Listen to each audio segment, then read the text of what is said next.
ভারতের চারপাশে যেসব প্রতিবেশী দেশ রয়েছে, যেমন চীন ও পাকিস্তান, তাদের সঙ্গে ভারতের বহুবার সীমান্ত সংঘাত হয়েছে। কিন্তু প্রতিবেশী বাংলাদেশ, যার চারদিকেই প্রায় ভারত দিয়ে ঘেরা, তার সঙ্গে এমন রক্তক্ষয়ী যুদ্ধের কথা খুব কমই শোনা যায়।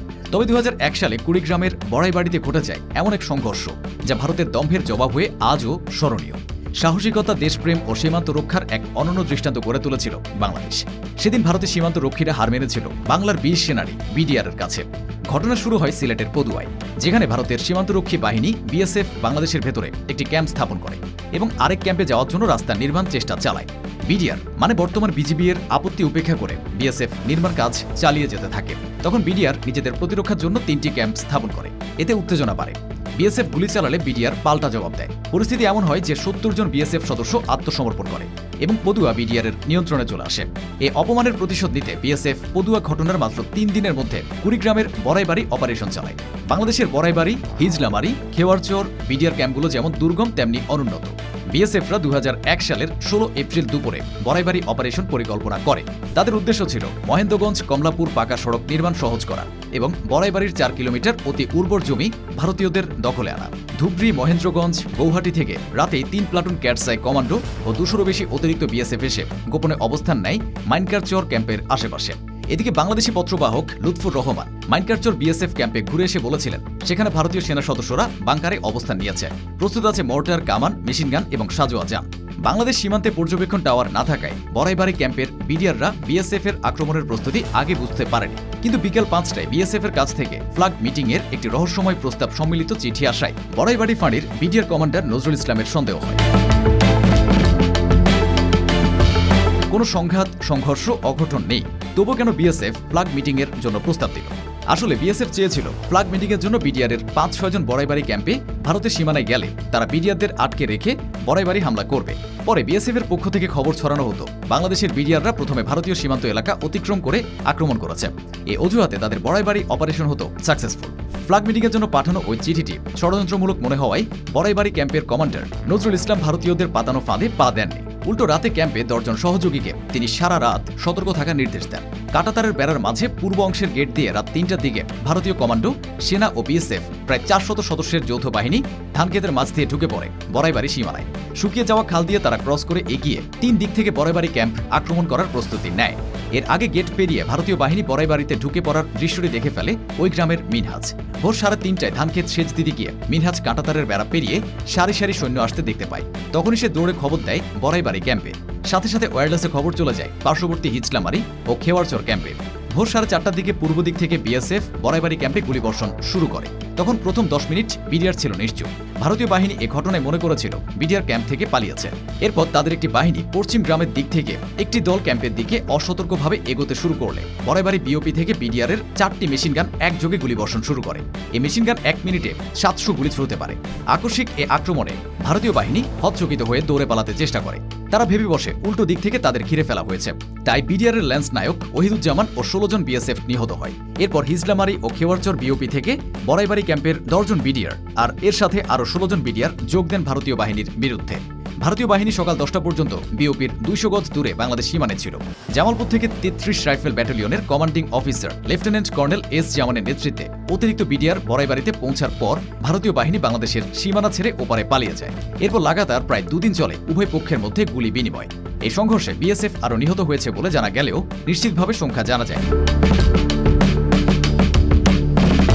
নিহত হন মাহফুজুর রহমান এবং আহমেদ কাদের নামের আরও 2 জন বিডিআর। আহত হন হাবিলদার আব্দুল গনি, সিপাহী আব্দুর রহমান, সিপাহী জাহিদুর, দুলাল বড়ুয়া, নজরুল ইসলাম, আওলাদ হোসেন, নুরুল ইসলাম প্রমুখ। গ্রামবাসীদের মধ্যে আহত হন শেখ সাদি, বিলকিস খাতুন, মকবুল হোসেন, সমীরন নেসা এবং গোলাম মোস্তফা। গ্রামবাসীর হাতে ধরা পড়া অক্ষয় কুমার ও বিমল প্রসাদ নামক 2 জন বিএসএফ সদস্য। পরে বিডিআর উদ্ধার করে মোট 16 জন বিএসএফ এর লাশ, যা পরে ভারতের কাছে হস্তান্তর করা হয়। বিডিআর আরও উদ্ধার করে 2টি এলএমজি, 15টি এসএলআর সহ গুলি, ম্যাগাজিন, জুতা, ওয়্যারলেস সেট প্রভৃতি। এগুলো সবই বিএসএফ এর। পরবর্তীতে উচ্চ পর্যায়ের চাপে ফ্ল্যাগ মিটিং এর মাধ্যমে বন্ধ হয় সংঘর্ষ, প্রশমিত হয় উত্তেজনা। ওই সময় ওই সীমান্তের আশপাশে প্রায় 30টি গ্রামের 35,000 মানুষ বাড়িঘর ছেড়ে নিরাপদে আশ্রয়ে চলে যায়। এদের ভোগ করতে হয় অবর্ণনীয় কষ্ট ও দুর্ভোগ। সে সময় ওই ঘটনা ভারত বাংলাদেশের সম্পর্কেও প্রভাব রেখেছিল। 18 এপ্রিল দৈনিক যুগান্তরকে দেওয়া এক সাক্ষাৎকারে বিডিআরের মহাপরিচালক মেজর জেনারেল আ.ল.ম ফজলুর রহমান বলেছিলেন, বিনা কারণে রৌমারী সীমান্তে বিএসএফ এর গুলিবর্ষণ ও প্রাণহানির জন্য ভারতকে ক্ষমা চাইতে হবে। ক্ষতিপূরণ দিতে হবে। ভারতের পররাষ্ট্রমন্ত্রী যশবন্ত সিং 19 এপ্রিল মন্তব্য করেছিলেন যে পদুয়ায় বিডিআরের অবাঞ্ছিত প্রবেশে শেখ হাসিনা সরকারের সায় ছিল না। 20 এপ্রিল বিকেলে সাংবাদিকদের সাথে কথা বলার সময় পররাষ্ট্র সচিব সৈয়দ মোয়াজ্জেম আলী বলেছিলেন, সিলেটের তামাবিল এলাকার পদুয়া থেকে বাংলাদেশ রাইফেলস বা বিডিআরের ঘেরাও তুলে নেওয়া হয়েছে। ভারতও তার বিরোধপূর্ণ রাস্তাটি ভেঙে দিয়েছে। 21 এপ্রিল ঢাকায় নিযুক্ত ভারতের হাই কমিশনার মনিলাল ত্রিপাঠী তৎকালীন পররাষ্ট্রমন্ত্রী আব্দুস সামাদ আজাদের সঙ্গে সাক্ষাৎ করেছিলেন।